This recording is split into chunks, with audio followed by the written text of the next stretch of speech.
Looks like we've got people from all over. Thank you, everybody. So we're going to go ahead and get started. As I said before, my name is Raymond Arbello. I'm the Assistant Director of Alumni Programs here at Rice University. My main focus is with the Young Alumni Group. We have created this Young Alumni Life series, which we started last fall and have had great success with it. We have Brian Liu here from Ralph to discuss negotiation techniques for job offers. So before we get started, I just want to just a couple reminders. If you have any questions, there is a Q&A feature at the bottom of your screen. Please feel free to use that for any questions. You can use the chat filter as well for any questions, and we'll be sure to make sure we have those answered for you throughout the presentation.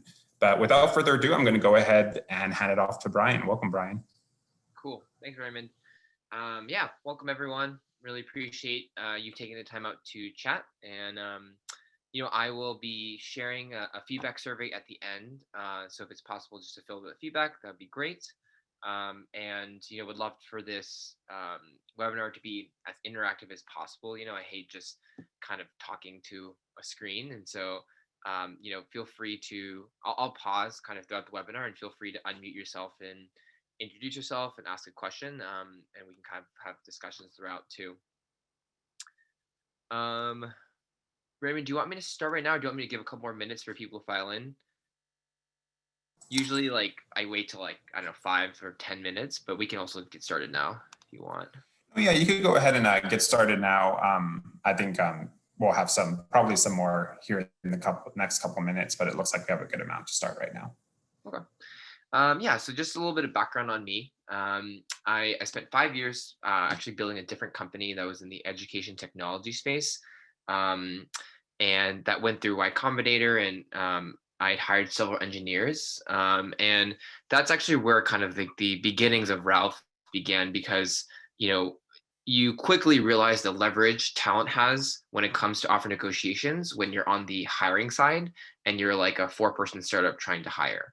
And ultimately that company shut down, but it gave me that perspective, and I started helping some of my friends negotiate job offers.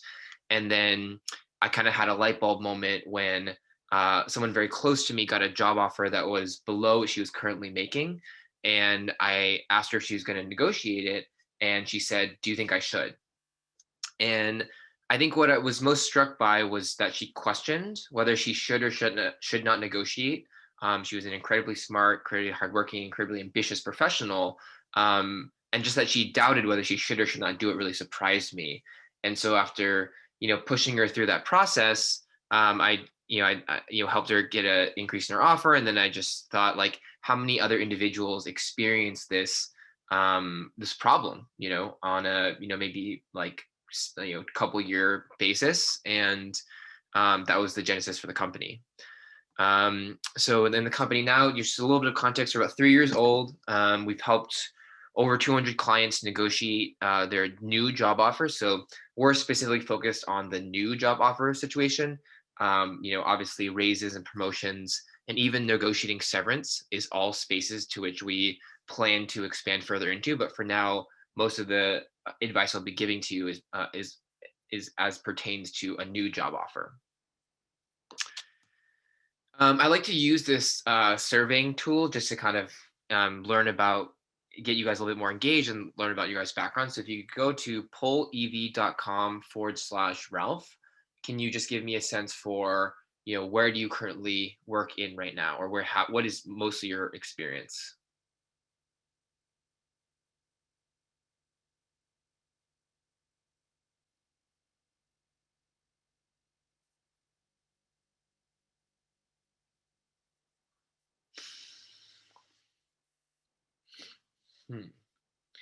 Okay, so for the people that are other, because I was trying to think of all the major areas of a business, do you mind just unmuting yourself and saying, what is the area you work in?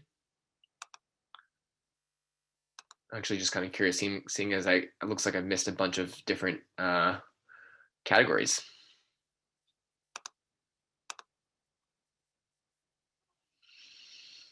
I see.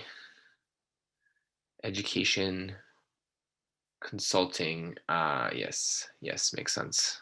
Administration. Okay, cool. Good to know. Okay. Nursing. Okay. Uh, okay. Entertainment, nonprofit programming, accounting. Okay, cool. It's good to know. And then want to get a sense for what people's experience are with offer negotiations. So, approximately how many times have you done an offer negotiation in your work experience so far?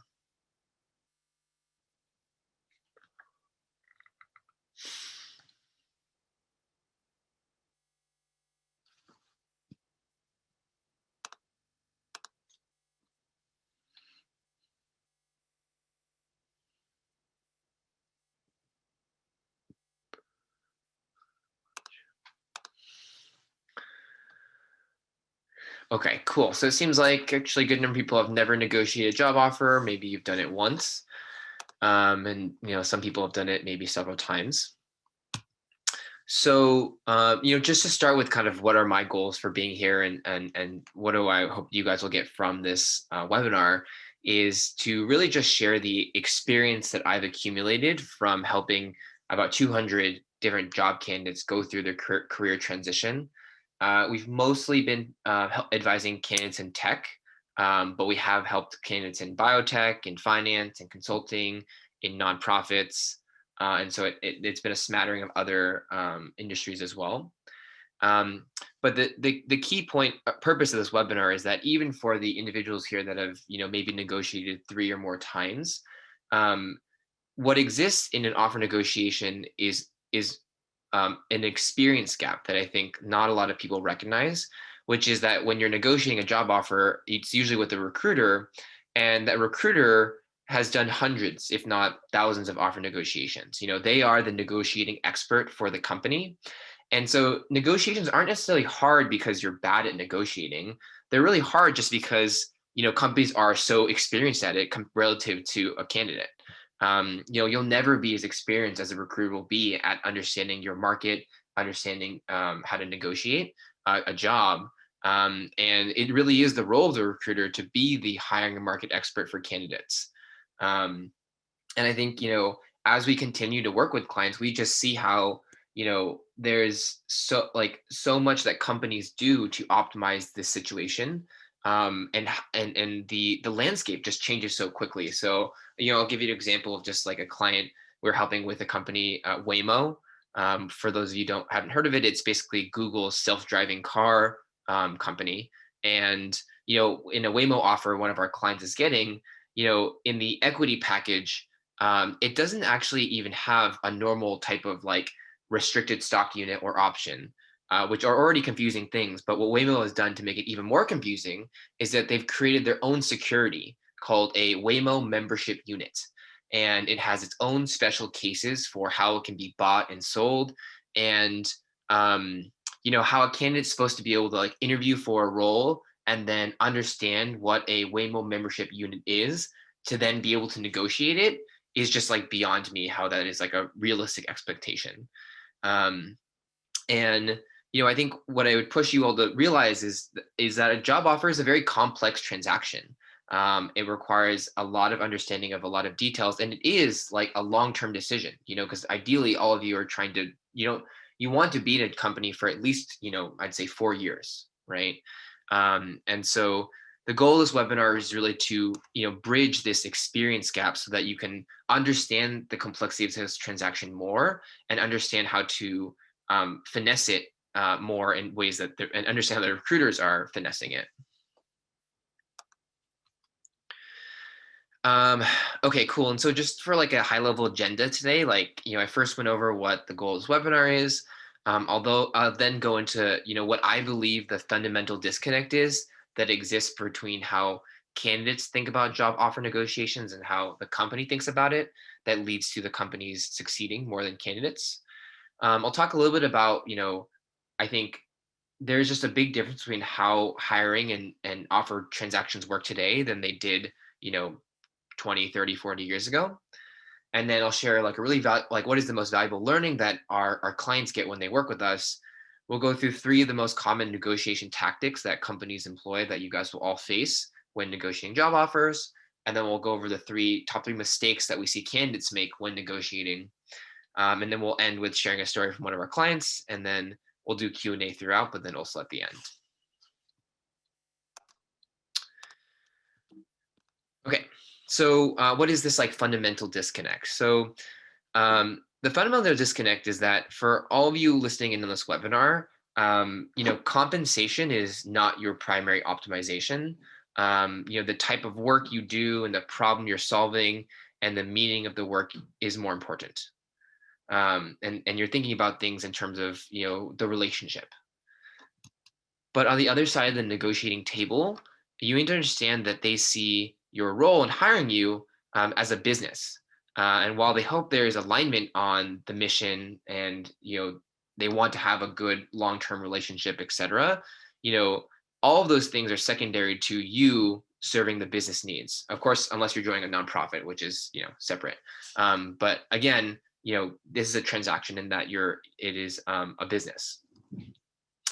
And so, yeah, like as I just said, like, you really want to think of negotiating a job offer as a transaction, because that is exactly how the company's thinking about it. And it's not personal. It is just business.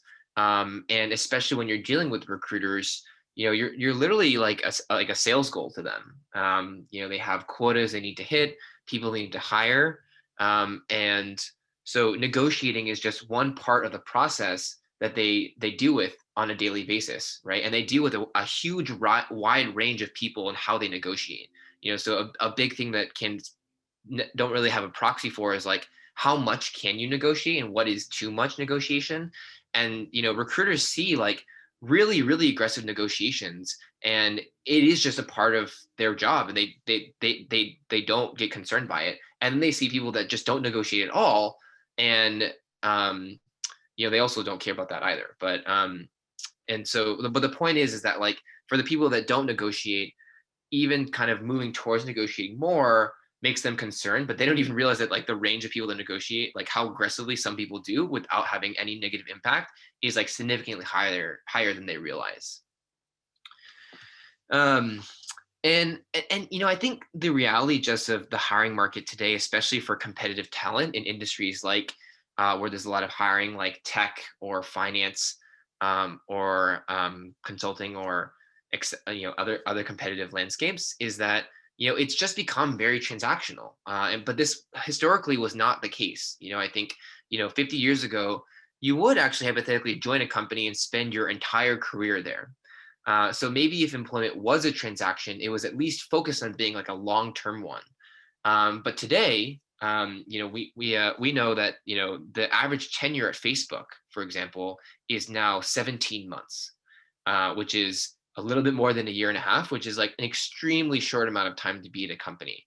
And so that's really created this very like negative cycle of companies thinking about the relationships with their employees as not even long-term things anymore, as like short-term relationships. And that's created this really negative cycle, because when companies think of these relationships as short-term, they are what they're doing is they're hiring outside and instead of promoting from within, right? So when you used to be at a company for 50 years, you were there because you would grow with the company, right? Now what's more common is for companies to hire outside talent instead of promoting from within, which is a big problem, because then it creates this a perverse incentive for people that are within the company to leave, right? Because if you're not getting promoted, you're going to leave, right? But then that also makes it easier for companies to hire externally, right? And then you have this wheel that's slowly increasing of shorter and shorter tenureships. And that's why the common belief now is that if you need to get any really meaningful change in your compensation or career advancement, you have to switch companies, right? And it's unfortunate, right? The reality of how this is working now, but this is the way the hiring market is working. And so like the notion of like I have to be at a company for 4 years because of my to like protect my resume is just a completely dated concept, and especially for like the more I guess like innovative industries. My point in sharing this is that like you just need to understand that that's how the labor market is working now, and so you need to protect yourself rather than protect your employer, which is what we see, really um, like well-intentioned employees get hurt in their careers. And don't feel guilty about this. Like something that's really frustrating on our end is the way we see like how often the candidates or employees treat the company in ways in like really good ways that the company is not reciprocating. Like you should never feel guilty exploring career opportunities elsewhere. The company is constantly hiring and evaluating talent. you know and you shouldn't feel guilty for interviewing at companies because you maybe aren't that interested in joining. Companies will interview candidates just to, without any intention of hiring them, just to understand what the market is like, right? Even I, like in my company right now, I'm like kind of guilty of doing this, right? Like we're hiring and we're not super clear on exactly what we're looking for. So we're just going to start interviewing and starting to see kind of what the talent is like. And like, do I have like a very serious intention of hiring this person? Maybe not, but I'm just doing it to understand kind of what we need to build in my team, right? And so if you have a candidate, it's like, oh, like I don't really want to go there, but like, but the interview practice is so helpful for you to progress in your career. Just do it. Like it's your right as a candidate. It's their chance to kind of try and convince you to join. Don't feel guilty. Um, and so I like to just like share some of these facts of like, in COVID, like basically a year ago, right? Like March 2020, this company Sonder, they laid off 33% of their employees. And then like 3 months later, they raised $170 million at a $1.3 billion valuation. Carta, they laid off 16% of their employees, and then like 2 or 3 months later, raised another $200 million in funding, right? And so these companies are doing what they need to do to protect themselves, and you need to think of yourself. You need to think of yourself similarly. And I think to try and really hit home this idea of like the fact that this is a transaction and that like you need to protect yourself is that there was even a 2009 lawsuit where several tech companies were actually charged with breaking the law by colluding with each other, by agreeing to not hire their own talent, and restricting wages and job opportunities from the very people that were supporting and growing their company. And I'd highly recommend checking out this website, whenrulesdon'tapply.com. That kind of, it's a documentary that outlines what exactly these tech companies were doing. And it is just like basically companies competing for talent and overstepping their boundaries, right? And this these type of egregious things happen honestly on a daily basis still. Okay, and so what is like one thing I wanted to share is the most valuable thing that I think our clients get when they negotiate more effectively, the learning they get is that negotiating gives you confidence to ask again. Like when you're able to confront your fears or doubts, these beliefs stop blocking you from the rest of your career in small ways that isn't just about negotiating the compensation of the job offer, right? It is about negotiating in all aspects of your job when it comes to changing teams or the right project or promotion or budget. You really should be thinking about this as understanding of expressing your needs as you give your time and value to a company, as so you can do it as successfully as possible. And I think the phrase that what we know we've succeeded with clients is when they understand this phrase, this only the squeaky wheel gets the oil, because bosses are busy and people aren't always focused on just giving you what you need. You need to ask for it. Okay, so before we go into the negotiation tactics, I can see if there's any questions. Brian, it looks like we've gotten one question that's come through. Jenny's asking, what common behaviors do you see employees doing protecting their employers over themselves? Just so she's aware of when she's doing it herself. So the biggest thing, it's like two things, I think. Like one is documenting. So this is more in terms of like, potential HR type of I don't know, discrimination issues is like making sure you have a written record of all situations and evidence. That's like probably the best way in which you can protect yourself. And then two, always be exploring job opportunities, always be networking, always be open to, different companies, different teams, et cetera, and having those conversations and not feeling guilty like you're cheating on your employer by doing so. The reality is for many companies is that the only way to actually get them to change your compensation in like a raise or promotion type situation is to have a competing offer elsewhere. We're helping several people at Microsoft, and like they literally just won't change your offer unless you bring up like for this role, like they will literally just not change your offer, and they'll expect you to force their hand, or just basically have no change, or even like like the equity packages in a Microsoft offer is on like a 4-year schedule, and they won't give you any more equity after those 4 years, and they expect you just to take a pay cut, or bring new offers to basically prove to them that like they have to change it. And so that would be the other big thing I would say.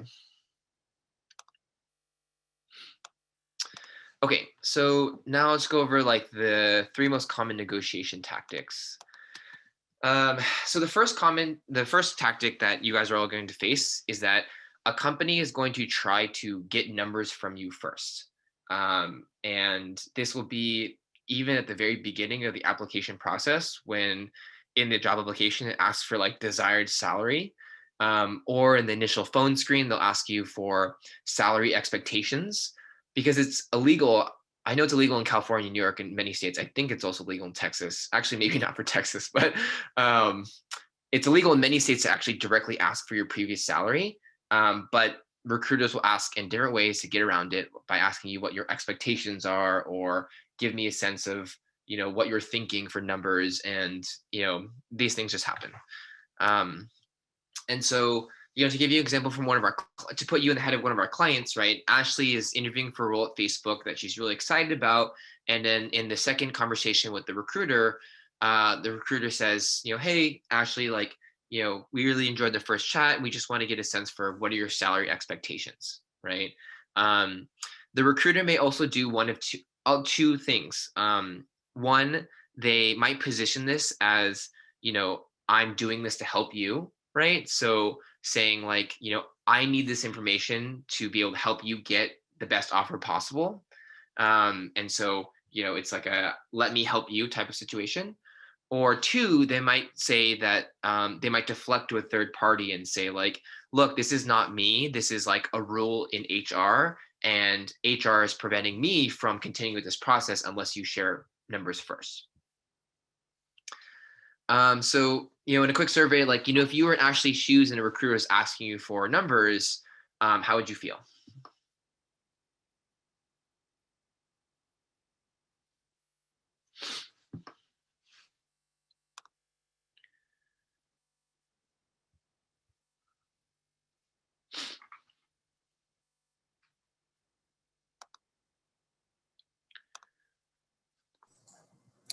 We also have one more question after this, Brian, whenever you're ready.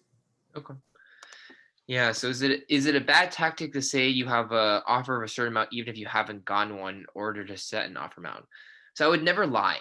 Lying just never really works in your favor. And maybe it might work in the short term, but it will come back to bite you. If you're going to be getting an offer, right? Like I would say like, yes, I'm going to be getting an offer. I don't know what the amount is. And the best thing we recommend people do is to share, what are you looking for? Like, what would be an acceptable offer for you, and focus on that.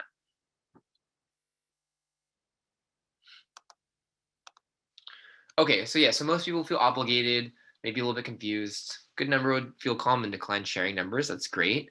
I think the way to approach this is that, like in the job application phase, if they're asking for a desired salary range, just put market, just put negotiable, or just put 0 if it's a number field only. And if they're asking you in the early parts of the interview process, you really just want to defer and say, I'd really like to understand what this role entails through interviewing. It's honestly, it makes no sense to talk about numbers when you don't even know what the role entails. And push defer. And if the company is really trying to practically make sure that you guys are in the same ballpark, right? Like, because that is probably the most fair, practical reason that a company would ask that. They should be the ones sharing the numbers first, right? Because they are the ones with the data, the salary histories, and they actually know what is practical or not practical for them, right? So if they're really talking about like, I just want to know if we're in the same ballpark, they should be giving you a range. And so why is it important for companies to share first? It's important because a lot of times the company can offer higher than what you're expecting. So especially for, female clients where you didn't negotiate your first job, so you're already at a lower salary, the best thing for them to do is just pay $5,000 more than what you were previously making, right? And that's why they're trying to find out what essentially your walkaway point is, right? Where do you stand? And so, I'll give you an example from a previous client in terms of, how in very real time, not sharing numbers is important. So we had a client who got an offer at Pinterest and it had a $20,000 signing bonus. This was an engineering candidate. And he interviews at Facebook, and he goes to the interview process. And when he finishes, the recruiter says, your interview process is really great. I really like to know what else you're being offered before we give you an offer.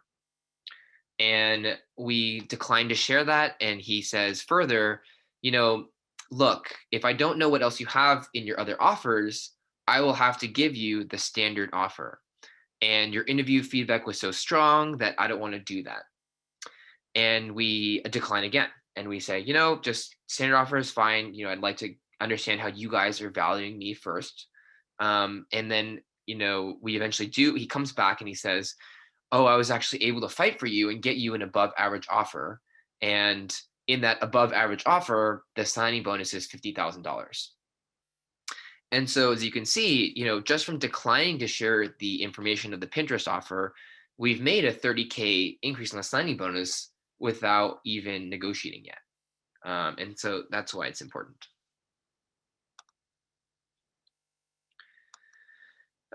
So question here on giving numbers in terms of total compensation instead of a salary number. Yeah, I think actually in general, we do focus on, giving total compensation or annual numbers. And, I'll talk more about like when you are getting an offer, you want to make sure to hear every single part of the offer before you give some sort of response to it. Two female professionals in tech have told me that my contract rate is too low, but I primarily work with higher ed clients. How do I find out what is appropriate for this market? How do women more successfully accept and advocate their worth? So if you're working in like consulting, consulting is there is no market rate, right? It's completely about how you negotiate. And so I would just experiment and I would just start throwing out numbers, start high and then go down if you feel like you're getting pushback. And I think you'd be surprised sometimes by how much you'd be able to get, right? And if you obviously if you say high numbers and you don't get pushback, then just continue to price that way. It is for consulting businesses, it is very experimental. It's up to you to basically anchor and then adjust. Many of these companies get millions of applications a year. I want to believe that we can hold the line on not sharing numbers, but it seems like they could just say whatever and go on to the next candidate. Can you share your perspective on that? Yeah, it's a really good question. I think that obviously if you need the interview process to continue, that you shouldn't let sharing numbers prevent you. But I think that also, it depends on the type of candidate you are. But if you are a candidate with 2 or 3 years of experience, and you're getting paid at least $120,000 a year, I think you'd be really surprised at how much actually they need you, and that like if you just decline to share numbers, they will move on. They will continue, right? Like another good response to say is like, I would prefer not to share numbers here because I've been burned in these situations and sharing information has actually really hurt me. So I prefer if we didn't. And that is also a kind of way to get recruiters to back off. And this reminds me of a story of, one client, and this is again for engineering. So, obviously that has a default kind of implicit demand there that maybe it doesn't for other roles. So I just want to qualify that for a second. But this engineering candidate was interviewing at Disney, and after like the phone screen, the recruiter said, "Hey, you did really great. We'd love to go to next steps, but we just want to actually be clear with you that the max salary we can do is $110,000, and we need you to agree to that before we proceed." Um, and that was obviously really hard for him, right? Because he was like, I want to continue to interview, but I don't want to agree to a salary right now. And that's just really egregious. I think you should see companies doing that as essentially like a company culture and the way they're valuing you as like literally like a cog in a machine, right? And so we said, like, this is really unusual. I wouldn't continue to interview. Just say, like, I'm not comfortable with that. I want to be valued based off of, our conversations and our interviews and the value of contributing, not just like a number. And so he walked away and he said, like, okay, I just prefer not to continue. And then the recruiter came back and said, oh, okay, like forget about it. Like, we can talk about the salary later. Okay, and I'm gonna go to the next time. So yeah, so just the takeaway here is, obviously again, like you want to continue the interview, but that doesn't mean you can't decline to share numbers first. And if they really aren't going to continue interview, then you can reach back out and say like if there's really is a long pause or whatever, then say like, okay, like I'm giving a sense of numbers here, right? But don't pigeonhole yourself into a number because they've just like pressured you on the phone. Okay. So do I have any particular advice on handling salary expectations with an international job offer? Yes. I think I think the biggest thing is that like if you're moving across the country, that means that there's a ton of relocation costs involved in doing that. There's visa costs involved in doing that you should try to negotiate and not have to pay for those costs yourself. And then, outside of that, it really depends on your specific situation, which country, what type of company, what type of role, etc. Do we consider race and gender in our salary negotiation advising? And how do these factors impact offers and negative consequences for pushing for a better offer? Yeah, we definitely do.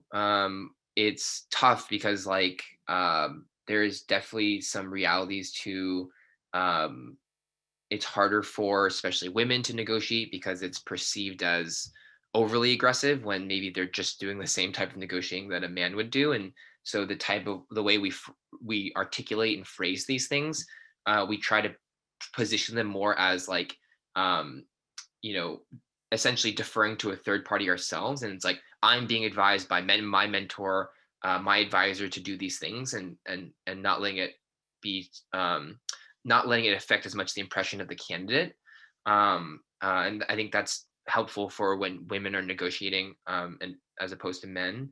And then, I'd say for the tech sector, like we are at a kind of unique time where diversity is incredibly valued, and so actually, like the candidates that have probably the most room and space and safety to negotiate are the like diversity candidates, even though there's for sure also the greatest amount of fear and concern with doing so and challenge with doing so.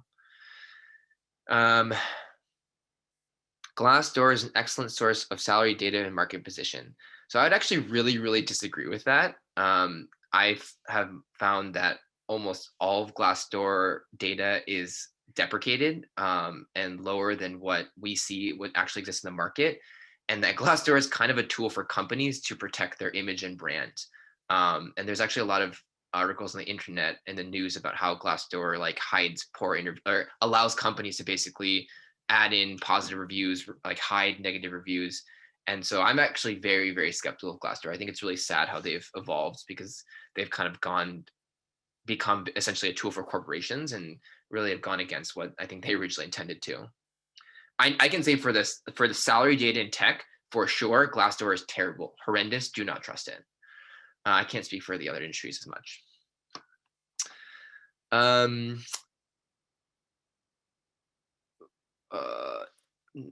I've had some recruiters ask for performance reviews scatterplot data before.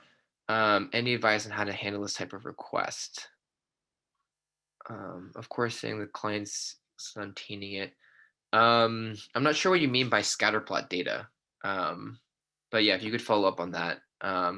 Performance review, I guess, I mean, let's like interviewing you, right? Trying to get a sense of like if that's team members. Sorry, I don't quite understand that question. But yeah. Okay, so I'm gonna go to the second tactic. Okay, so the second tactic that companies will do is that they'll introduce offers in really confusing ways. I think a lot of candidates expect that the company will just give you a written offer with the entire details and the dates, and then you can basically negotiate from there. But a lot of times they don't do that. And a couple ways in which they don't do that is that they will one client was interviewing or got an offer for like a product role, and the recruiter in the phone call in this discussion says, we're looking at a base salary of $140,000. How do you feel about that? And after the pause, the client says, oh yeah, like I think that works for me. And already a mistake has been made there, right? Because once the client has said yes to the base, the recruiter now knows that there's no need to provide a competitive equity package. There's no need to provide a signing bonus. There's no need to do anything else really, right? You've already signaled that you're good with this offer. You're ready to accept, and so you really want to hear the entire offer. And companies will also sometimes position their offers as unofficial, and like say like this is an unofficial offer, which for candidates that are really nervous about getting a job, they I think are just much more likely to say yes to them, or not proceed with negotiations so that they can receive the official offer. And they kind of stress test kind of where the candidate's mindset is. And then a really aggressive strategy that we see companies take is they will not give offers in writing. They will only give offers verbally. And the most egregious companies will ask for you to give a verbal commitment before giving you anything in writing. So Bloomberg, a company that is really making me mad, is they're doing this to some of our clients right now, where they are only giving offers verbally, and saying like, because of the competitiveness of your candidacy, we will need you to verbally accept before we give you an offer in writing, right? And this is just like so manipulative because verbal offers are not real, right? And actually what happens a lot of times too is like they'll give a verbal offer and then they'll backtrack or they'll change what they said verbally, right? So verbal offers are not real. And if a company isn't even giving an offer honestly, how can they expect a candidate to give an honest response to it? And so it's just completely unfair what they're asking candidates to do, and it leaves them in a very uncomfortable position. And so yeah, like if they're just sharing the first part of the offer, like you want to hear, for every job offer, there's usually a base salary, there's some sort of bonus component, which is either some sort of annual bonus that is typically a percentage of the base salary, or some sort of equity piece. There's benefits that you always want to look at as well, and then there's usually, I mean, especially in tech, there's like a signing bonus, and then there's also like a relocation bonus. And you want to hear about all of these things in depth before you make a decision and before you give a response to it. And really try to get offers in writing, right? Like things get really miscommunicated verbally. And a big thing that companies try to do is, they'll only change offers if you can prove it by having something in writing, right? So getting something in writing is also really helpful for having the evidence to negotiate with other companies. And then, yeah, so for the unofficial offer letter, like, the recruiter doesn't define whether you have an offer or not, the team does, right? The recruiter is just this facilitator. And so if a recruiter is saying your offer is unofficial, but you've spoken with a team, you've spoken with your manager, and they're excited to have you and they want you, you have the offer, and I wouldn't stress on whether it's official versus unofficial. And I'll give you an example of like how important it is to like get offers in writing. We had one client for a data scientist offer where she gets the offer verbally. The recruiter's not giving any details in writing. We eventually are very firm with him about getting an offer in writing. And when he sends over the written offer letter, we find out that the role is a contractor position. It's not even a full-time employee, so it doesn't even include benefits. And she only learned that at the very, very end of the process. which is, horrendous, but it happens. And so that's why you really want to know in writing, what is the details of your offer. And then if they say you have to say yes before they give you an offer, at the highest level, you should not feel guilty saying yes, right? Because that's the same way in which they will give a verbal offer and then they'll change that verbal offer.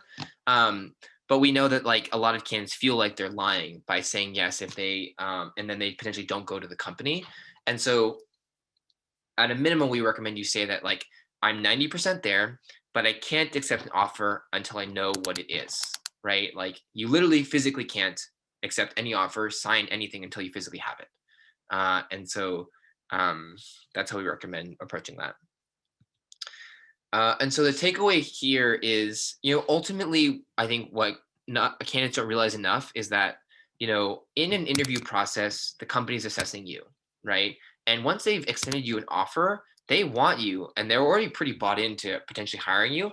And it's your turn to then interview them. It's your turn to ask the right important questions to make sure this is a company that you can have a long-term healthy relationship with, and take the time to do that.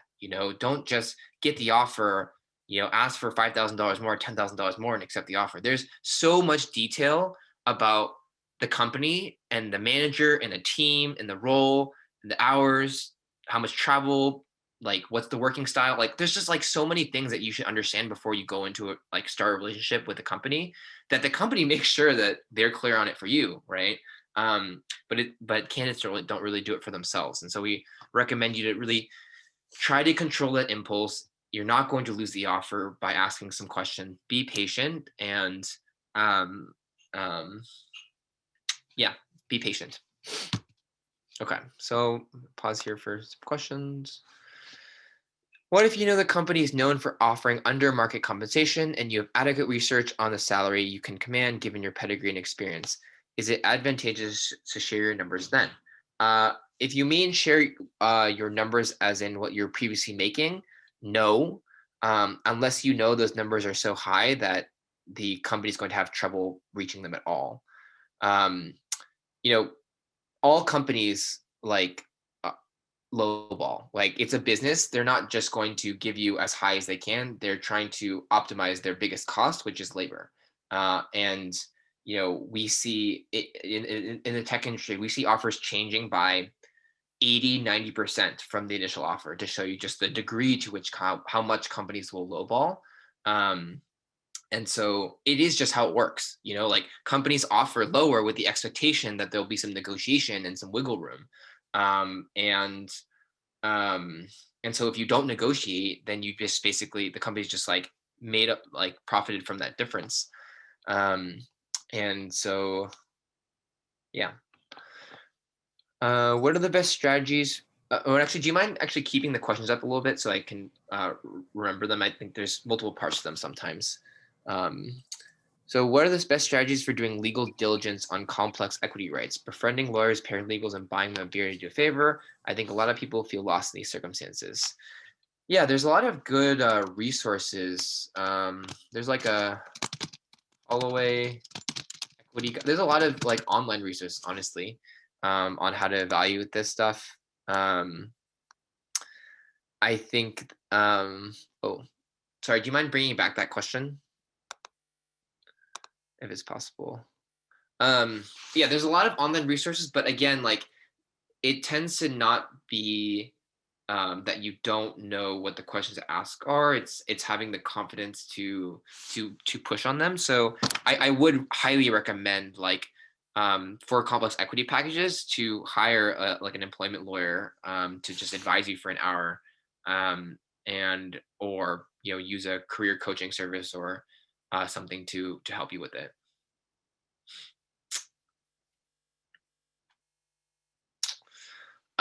We don't do any negotiation of financial aid packages, so I can't really speak to that. Negotiations can take a while. Yes, they really, really can. I think a lot of candidates underestimate just how long offer negotiations can take. I would say on average for our clients, it takes a month.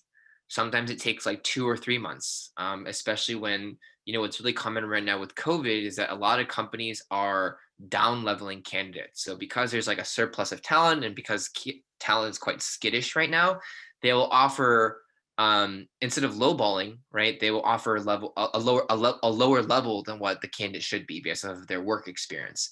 And so by doing that, they are able to pay much lower compensation. And it's, from the company's perspective, they're just like letting the candidate like grow into a role, right? It makes kind of business sense from them, but it hurts the candidate because you end up needing to spend a couple years working a level below what you should be.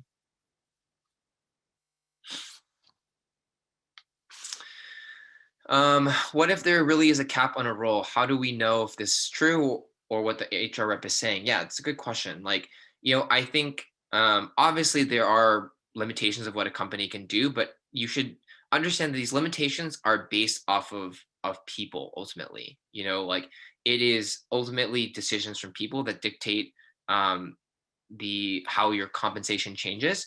There isn't some like thing that is impossible to change, right? If you have the right people that are okaying what you're asking for, it can change.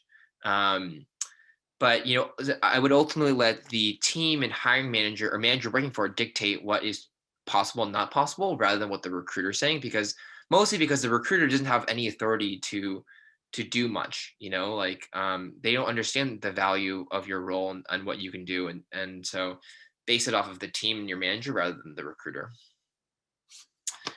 Good alternative Glassdoor, there's the H-1B salary database, which is good. Although keep in mind that's for like international people that need visas, so that's also a little bit lower, I would say. And then levels.fyi is another resource. And honestly, the best alternative is to all of the data, the most accurate data is collected in person, right? It's not physically available anywhere. That's why I'll give you an example of what companies do to collect this data. I was talking to a former Microsoft recruiter that said that at Microsoft, and this was maybe like 5 or 6 years ago, they had a team called the Compete Team.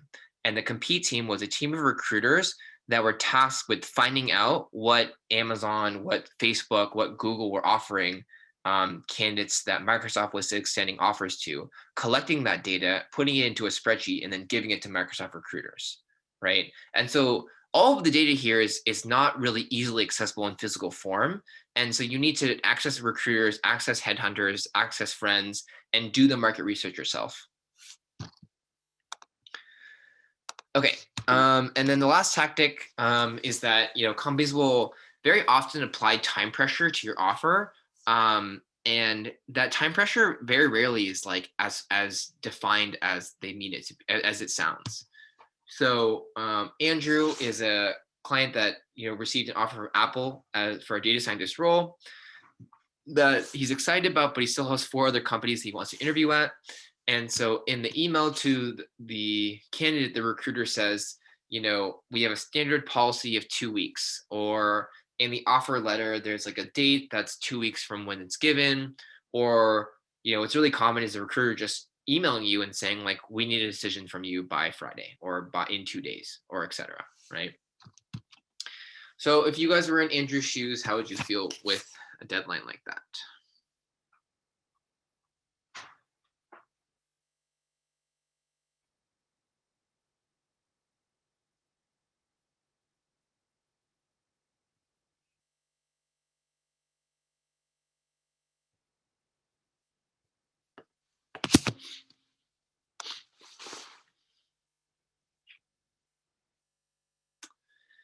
Yeah, so this is like one of the toughest things because it's kind of like a bird in the hand is better than 2 in the bush, and you're not sure on what to do. And I think the most important thing to understand is that, like any healthy relationship, like you should never join a company because you're being pressured to, because a forced relationship and a company being willing to force you into a relationship is a sign of a company that doesn't necessarily doesn't have a good culture, isn't really thinking about these things in a healthy way. And I think what you should all understand is that the only real deadline is if the company hires someone else instead of you. And as part of negotiating, you should just ask, where the company is with other candidates. Do they have offers that they want to extend? Are you holding them in any practical way? And I think a lot of times the reality is that companies don't have anyone else, and they're just pressuring you because they want you to hurry up, not because there's an actual real deadline on their end. Because a lot of times for the clients we work with, we just get pressure. We don't get clarification why.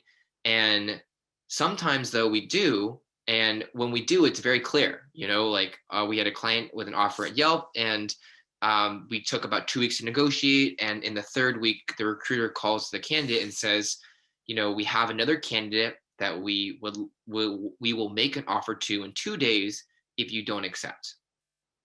Right? That's a very clear, transparent deadline. But we have 2 weeks. We need to know by Friday. Those are just pressure tactics, really. And especially for all employment in the U.S. being at will, they legally cannot keep you. And so the only reason why you're not just accepting the offer and then leaving to go elsewhere is your integrity. And so them pressuring you just really doesn't make any sense. And so, the thing we recommend people say here is just to focus on the fact that you want to be somewhere long term, right? I want to be at this next organization for the next 4 or 5 years. I can't make this long term of a decision in 1 week, in 2 weeks, right? I don't want to be in this company and be thinking about what if I was somewhere else? What if I could have done something there? What if I could do something else? I want to be fully committed to you guys. And the company wants that also, right? They don't want you to be distracted thinking about other options because, again, they cannot keep you physically, like legally, they cannot force you to stay. So it's really mutually beneficial for them to give you the time you need to make the fully committed decision. And so, I think this is definitely for the tech industry. I think this is probably the one that is most applicable to tech and maybe varies the most with other industries. I would not say that all offers in other industries are extendable at 2 weeks, but I would definitely say in tech and especially for engineering, like they really are. And I would ultimately say that like you should not let the recruiters necessarily define the timeline of your offer. You should let your boss and team define that timeline. And there's like these deadlines are ultimately decided by people, and so there's almost always wiggle room no matter what the deadline is. So in summary, there's basically 3 negotiation tactics that you're going to encounter. Company's going to try to get a number from you first. They're going to introduce offers in very confusing ways, and they're going to apply deadlines, and they may not always be real. And it's really part of the negotiation is for you to understand, why is there this deadline? Why do you need a decision by then?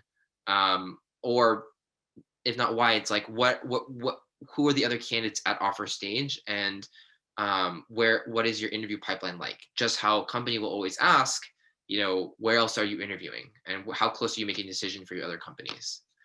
And like the ultimate point here is that you should just treat the company the same way they are treating you. So like the company expects you to share where else you're interviewing, but do they ever share who else they are interviewing? They expect you to share your salary expectations, but do they ever share any data on what is fair from them on how they can pay? They expect you to share counter offers, but they never share who else they've potentially or want to extend offers to. They expect you to share references so they can research you. Do they ever share former employees as references? And they expect you to be invested in the company long term, but really, like, you should think about how invested are they in investing in you in the long term, because I think a lot of times companies are really thinking of these things as just like meeting short-term needs. And if they are thinking about things in the long term, they really will be much more patient. Okay. So if you're negotiating for a raise at your current company, what is the appropriate amount to propose? It's really hard to say. I think it's really context specific. I would say higher than you're thinking. So, whatever you're thinking, add 10% to it. Because ultimately with negotiating, you want to anchor high, and the chances of you looking greedy in title is a lot lower than you're thinking.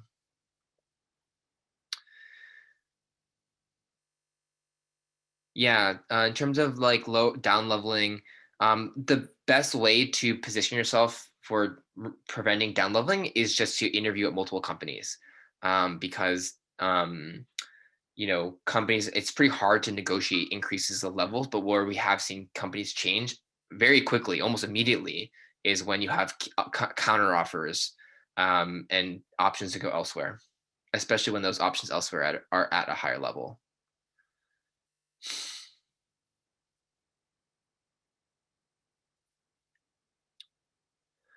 Is there a way you would recommend evaluating the intangible benefits, mentorship, company involvement, industry initiatives? Yeah,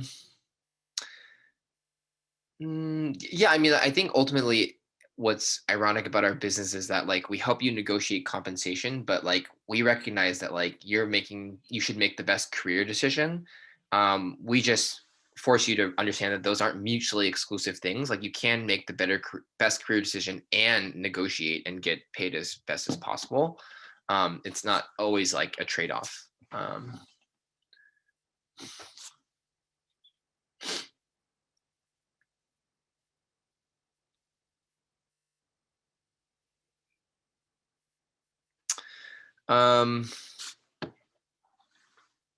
So you've had a friend get an offer from Amazon, and when they negotiate 3 weeks later, then a start date, they rescinded his offer. It got resolved eventually. Unfortunately, there's not a lot of laws protecting candidates. Like they can rescind job offers. Again, employment is at will, so they can fire you the first day if they want to, just how you can leave the first day if you want to. Obviously, it's a really bad practice and a really bad candidate experience. So companies really try not to do these things. In general, offer rescinds are very, very rare. Like we've helped, of the 200 candidates, usually they have 1 or 2 or 3 offers, sometimes more. So I'd say we've done over 700, 800 offer negotiations, and we've only experienced an offer rescind twice, right? So 2 out of like 700 is like the probability of your offer getting rescinded from negotiating. It's very, very rare. And honestly, like in the cases where it is an offer rescind, it's usually just an example of a company that wasn't that excited about you, and you're better off going elsewhere too. So it really, it does sometimes clarify the relationship as well. Okay, so I'm going to finish off the 3 mistakes. So the 3 mistakes that we see candidates make when negotiating is, the first one is to, again, not interview the company and ask the right questions. There's 2 sets of questions you'd be asking, like understanding kind of your relationship with your manager and making sure that that's a good one for your career and for your job. And then also there's just questions you should ask about understanding your leverage in the negotiation before you negotiate, right? So you want to know, what leverage do you have to know how aggressively should you be negotiating? And your leverage is based off several things. It's, your interview feedback. It's based off how long the company's been interviewing for the role. Do they have any candidates at offer stage? How uniquely do you compare to the team, and do your skills fit what they need? And then getting a lot of clarity on what the manager is looking for you to do in the short term and the long term. You should be asking these questions before you even give any numbers, before you even negotiate, to give you a sense for how aggressively should you be doing it. And the second mistake candidates make is, if you do have counteroffers, to use a very basic strategy, which is sharing higher offers with the lower offer. This doesn't always lead to the best offer, because ultimately then your best offer is simply the highest of what you have. And then you get stuck. And so what you want to understand is that you can increase offers without sharing counteroffers. You can increase offers without having a higher counteroffer. And then we've helped clients with single offers all the time negotiate increases, because what you really want to be negotiating from is what your worth is in the market, or your worth is to the company, not how you're being valued elsewhere. And the details how we do this is much longer, and it can be read about in our blog. So I'd recommend checking that out if you want to read more details on that. And then the last thing is that, I think a lot of candidates just really underestimate the psychology involved in all of this. It really, even for people that are really confident before they go into the negotiation, all of that kind of goes out the window when they have an offer they're really excited about. And so then they become very fearful of losing it. And so I would just really not underestimate how psychological all this is and how it's really hard to be objective. And so it really requires having a third party help you and help you think things through more objectively. And so, yeah. Okay, and then just to share you kind of a story from one of our clients, and we like to share the story just because it really just communicates just how big this problem is. But for one of our clients, he got an offer at Microsoft, and he goes on to Team Blind. Sorry, that's actually a decent resource as well as Team Blind. It's especially this is mostly for tech, but Blind is a good resource, or is one resource. I don't know. I wouldn't say it's particularly good, but he looks up his offer. He sees that someone with an offer and role at Microsoft posts online and asks how does this offer look? And people are commenting that this offer seems normal. And so he feels like, oh, the internet is saying that my offer is good. He then engages with us, and we recommend for him to ask significantly more than what he's thinking. And so he asks his friends that are already in industry, and his friends are all saying these numbers are really high. We've never heard of this. I wouldn't do it. And he asks his advisors, and his advisors and mentors all say, we haven't heard of any of these numbers that are this high. The most we've heard is 300K per year. This is for a experienced engineering role. And so they said not to use Ralph. And then his family was just obviously looking to optimize with the least risky situation possible. And they said, accept the offer. Don't even negotiate. This offer is great. And so what's difficult is that every part of his trusted network was telling them not to use us. And if it weren't for the fact that he had a friend that did use us, there was no logical reason for him to work with us. But luckily he did. And, again, we were clearly the kind of market experts for his role to help him in this process. And we were able to increase his offer by 43%. And my point of sharing the story is not to say you should use Ralph. It's saying that the places that you guys have to access information is horrendously broken. And so you need to either do this research yourself or find the right experts. Don't just trust your own default networks because they are just not as informed as companies and recruiters are. Okay, cool. So that's it. Thanks everyone. If you could go to this link to fill out feedback, really appreciate it. And then we can do Q&A for the rest of the time. Maybe 5 more minutes of Q&A. Yeah, I'm fine with that, Brian. If you have time, otherwise, I know we won't have time to get through probably the 11 that are in the queue right now, but we'll do our best to answer them. So if you want to start off, Brian, for the next 5 minutes, that's fine. Okay. If you've already been given the first number, can you still come back and negotiate higher? Yes. If you've already accepted the offer, it is poor form to negotiate further. But if they've just given you a first number, you can 100% negotiate more.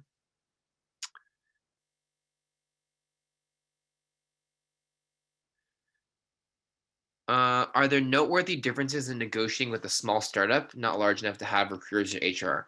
Yeah, there definitely is. I think in those cases, actually, I think the relationship with who you're negotiating with does matter. And there's a lot more willingness to have a conversation. So, when it comes to these big tech companies or these larger corporations, them saying we will make you whole in 6 months, or we will, get, this is good, but let's have you prove yourself first, isn't really true. You're just going to get lost in company bureaucracy. But when you're at a really small startup, I think the relationship is really valuable. Things are much more fluid, and things maybe can be renegotiated off cycle and stuff like that. And so I'd say you can have just much more of an honest conversation. And I think you can be more clear about setting, being clear about what you need, but also being more flexible about kind of proving yourself and then letting the company invest in you later.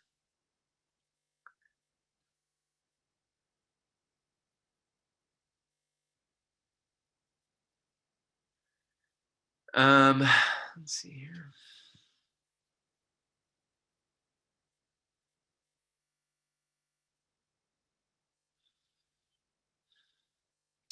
What do you think about reneging on offers to switch industries? Anything we should be careful of? I mean, I think that most people are a lot more afraid to renege offers than they should be. Like, if you're a competitive candidate, like you are always kind of getting requests from companies, and reneging happens. I think how you do it is what's most important, which is like explaining why, giving clear justifications, being transparent about your thought process. But I wouldn't feel guilty or be concerned about reneging and switching companies.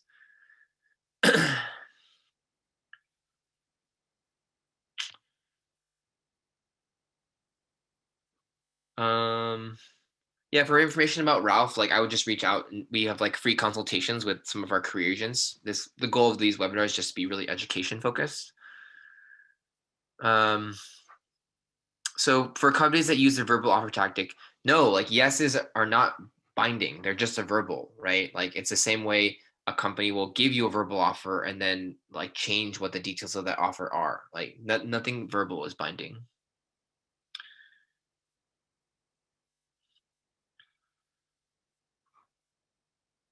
Yes, I think it's reasonable to negotiate compensation even for an entry level position. What you want to do, again, what's more important than even maybe any change in the offer is just building the habit and practice of negotiating, especially for female candidates where the intuition is to not negotiate. You really want to build up that muscle and that habit as early as possible, because the earlier you build it, the better.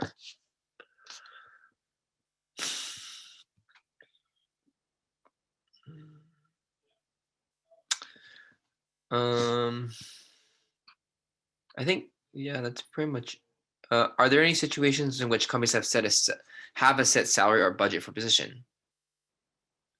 Yeah, I mean, I think companies always have a salary budget, but that budget is usually a range, right? So it's like between $100,000 to $120,000, and they will almost always start with the low end of that range. Like if the budget's 100 to 120, they may even start with an offer at like 90, and see kind of what they can do and get there. And then if they feel like people are rejecting a 90K offer, then they'll maybe increase it, or based off of the experience of the candidate or how much they want them, they'll change.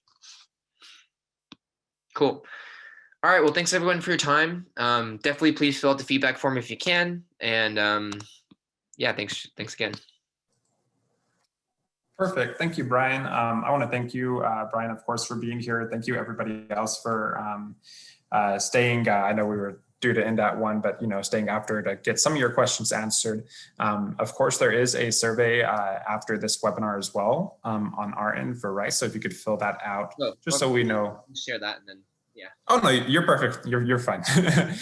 So if you could just be sure to fill that out so we know, what to give you for the future for virtual events for Rice as well. So we appreciate you on that. Our next topic is going to be next month, a month from now, actually, March 26th. We'll discuss card buying techniques. So please be sure to keep an eye out for that. And of course, for more virtual events like this, you could visit our Virtual Connections page. Thank you, Brian, and thank you everyone for being here. Have a good day.